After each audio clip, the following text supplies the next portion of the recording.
Сәлеметсіз бе? Салют күн сәлеметсіздер. Бүгін мына Гүлмира мен Күзия келіп, үйге бас қосып өзіміз жолының ата жолында жүрген осы азаматшалардың жасап жатқан еңбектеріне кейбір көріністер алуды жөн көріп отырмыз. Енді біздің аналардың ең басты нәрсесі осы дұрыс киіну ғой. Дұрыс киіну мәселен енді біздің ата-аналарымыз, бұрынғы апаларымыз барлығы да кимешек шылауыш, ұзын етекті көйлек, ұзын жеңді киім, камзол, мәсі, осы сияқты өзінің тұрмыстық киімдерін төрт мезгілді лайықтап отырып киіп, осы өзінің имандылық жолымен жүріп, 5 уақыт намазын оқып, дәретін алып, дұрыс киініп, дұрыс ішпек жемектерді тазалығына мән беріп, сондай бір керемет өмір сүрген бұрынғы. Сол аталарымыз бен апаларымыздың бізге қалдырғаны, артымызда қалдырғаны асыл мұралары қазір ұрпақтан ұрпаққа жалғаса берсін деген ниетпенен осы жерде кейбір осы киімдер туралы өзімізше пікірлесіп, білгенімізді айтып, көппен бөлісейік деп отырмыз. Енді құрметті көпшілік, артыға кетіп жатқан жерлер болса, өздеріңіз айып етпейсіздер. Осы ата жолында жүріп жатқан мына Эльмира өзінің еңбектеріменен, әсіресе осы жүннен пайдаланып көптеген дүниелер жасады. Мәселен, киімдер, ерлер киетін киімдер, әйелдердің де неше түрлі киімдері, камзолдары, сол сияқты бас киімдер, бас киім болғанда осы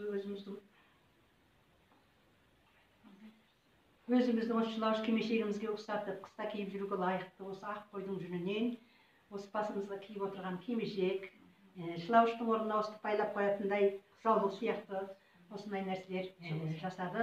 Енді осы шеберлердің осы бір тырыс жандығына, ата жолында жүріп, осы ата жолындағы барлық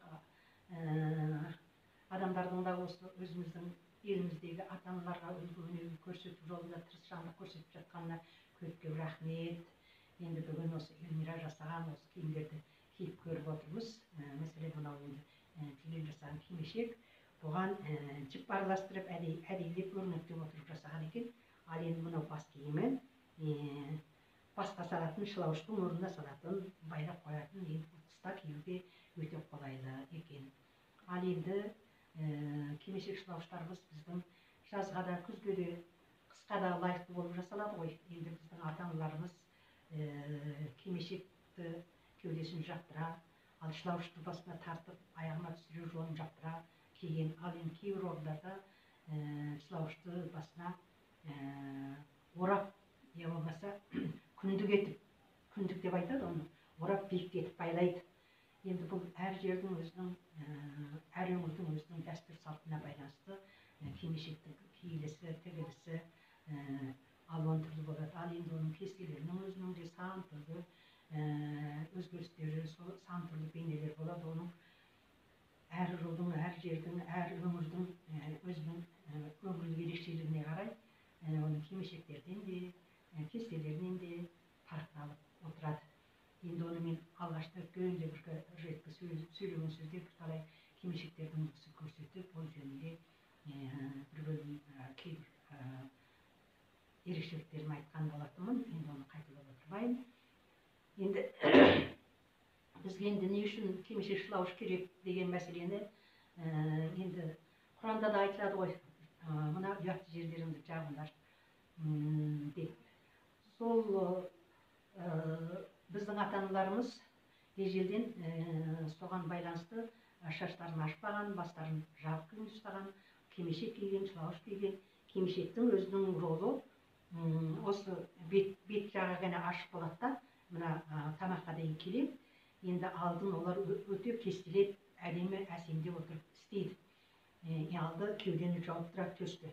Төсті жауып тұратын үлкен болып осылай түседі. Енді бұл аналардың ең маңызды мына кеудесін жауып тұрады, омырауын көрсетпейді дегендей. Бізде бұрын қыз балалардың өзі кеудесін дөңкитіп жүргенін өте намыс көретін, ұят көретін. Сол үшін де олар төсін жадағайлап, ішінен басқаша киім киіп алатын. Бала емізгенде. Ал енді аналар олар басына кимешек шылауыш кигеннен кейін бұл кеудесін жабады.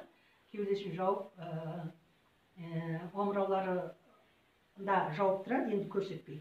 Ал енді бала емізгенде алдын алып отырады, баланың бетін жауып тұрып, осы кимешектің астынан омырауын беріп, өзінің ұятты жерлерін көрсетпей, басқалардан көлегейлеп отырып, балаға омырау береді. Енді мынау бір ғылыми түрде сол ата-бабаларымыздан қалған жол жосындарға негізделсек, бастан ашық тұрса, шаш ашық тұрса, шаштан түсетін қайсырақ баланың аузына түсіп кетсе, сол бала есі дұрыс болмайды деген сөз бар екен.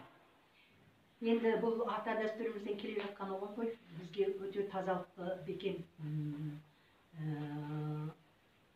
аналарымыз артына бері кетіп қалдырып кеткен, сондықтан шаштарында, самайларында шығармай, шылауыштарын киіп, басынан ештеңке түспейтін жауып отырып, кимешектерін, шылауыштарын мықтап байлап, басына кимешектер киіп отырып, өздері таза, әдемі, сәнді болып жүрген. Енді бұл көбінде ақ нәрсені пайдаланған.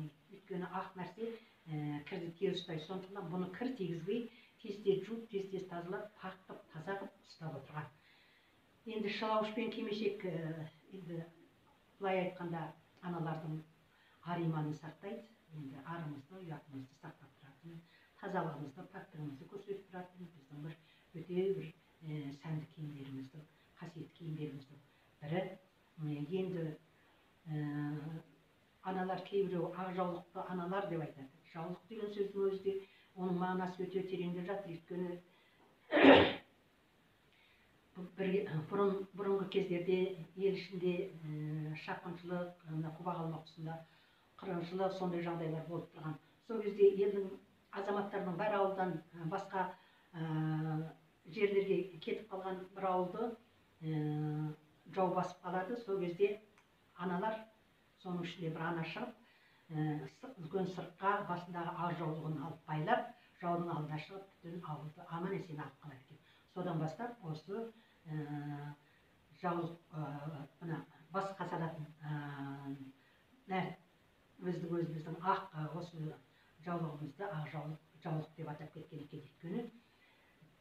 Өйткені жауға қарсы тұрып, жаудан қорғап қалған біздің жауға белгі болған біздің осы аналардың ақ жаулығы екен.